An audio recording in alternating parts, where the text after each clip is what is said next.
unfortunately I got a different product from the one we've been using for quite some time, and what's happened is we've got a reaction with it. So the corking went on about 24 or 36 hours before, so it was definitely dry, and internally where there isn't any stone chip it's fine, but it obviously reacted with the thinners in the stone chip, and what's happened is it's gone kind of like gooey. It's almost like chewing gum, especially in there, and where there's larger bits it definitely is terribly gooey here. So unfortunately we're going to have to do this all again. I'm going to have to take it all off and start again. Fortunately it's only in the areas where where there's an overlap where water could ingress somewhere, so I mean all this is fine, there's nothing here at all, and here it's just where we've done these sealants. So I'm going to have to take it all off, as I say, and start again.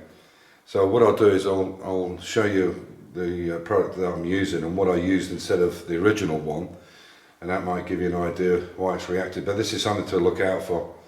I guess if you're not sure, the best thing probably would be to put some Underseal on, put some corking compound on something, and then put whatever Underseal you're using on it and see if you get a reaction. Because as I said, the stuff we used before was perfect. It went hard, no problems at all. But this means we have to chase our tail and go back over this again, unfortunately. But hey ho, that's what it is. That's classic cars for you. So this is the sealant I was using. It's PU 9100, and it says quite clearly there, even in English, vehicle body sealant.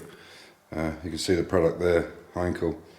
Terrason, and I've been using their stuff a lot. So this is what I bought, and unfortunately this isn't going to work with the Underseal that we're using, which is Terrason.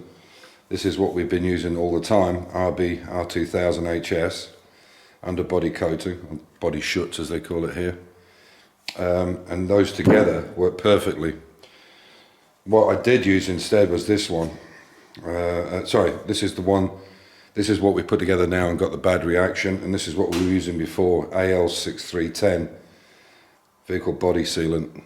So what I'm going to do now is I'll take that one back and exchange it and buy half a dozen of these at least, because we'll need them.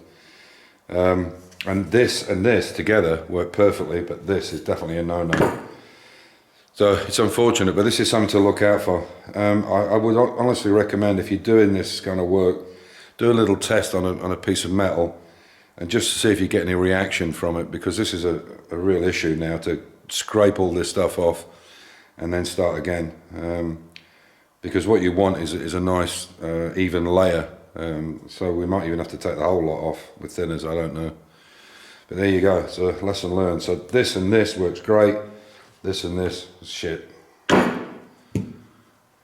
I said, I even tried to use a heat gun to maybe, I mean the garage never goes below 10 degrees, so I thought maybe it's a little bit too cold in here, whatever, but I even tried a heat gun on it and made it worse. It just made it more sticky, so it's definitely got to come off. I've tried scraping it cold, I've tried scraping it hot, I've tried some thinners on it. It seems really the only way is a good old-fashioned Stanley knife or a paring knife.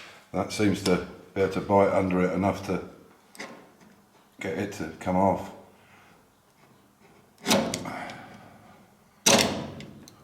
It's going to be a long-winded fucking process, I can tell you that. So obviously what I'll do is I'll turn the car upside down. It'll make me much easier. I can sit down comfortably and take it all off. I'll cover it until I get some new sealant for it, and then I'll go back over with a body schutz. Sorry, the stone chip. Fortunately, it's only in these areas here. And what we're using inside is not this road Underseal, so hopefully it won't react in the same way. I'm not sure. I'll do a little test and try it, but that seems to be the only way to get this stuff off, is to actually cut it off with a knife like that.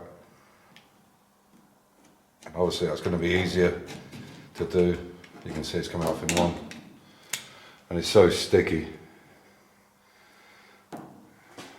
So I've got a bin there, so about the only way I can see you getting it off. That's what I do. That seems to be doing not a bad job. I just have to be careful with the knife.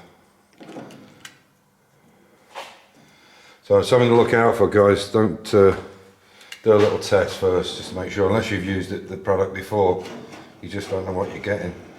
There you go, that's a nice big piece. So I'll do this one up the way, and then I'll turn the car upside down, but there you go. It's crap, that's never going to set up. And I'll just clean it up. You can see it's not bonded.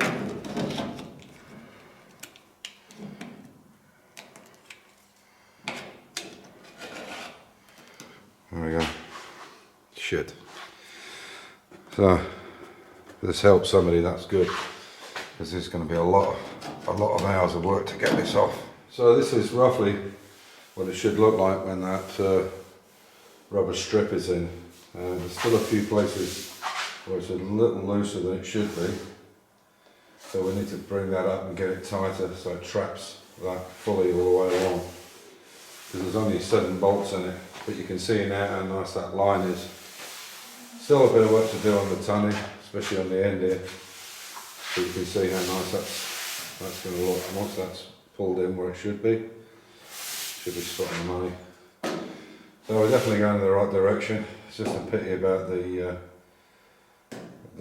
corking compound. So as I said, just if I was you, a bit of advice would be to, and I'll take my own advice next time. I actually bought the wrong one. I went down and got it and didn't look at the number, so it's my own fault. But just do a little test off the car, just make sure it's not going to react, because this is a whole world of heartache taking it all back off again. Anyway, on that note, as usual, stay safe, keep the faith, enjoy your hobby, and yeah, just get out and do something, make something happen. Bye for now.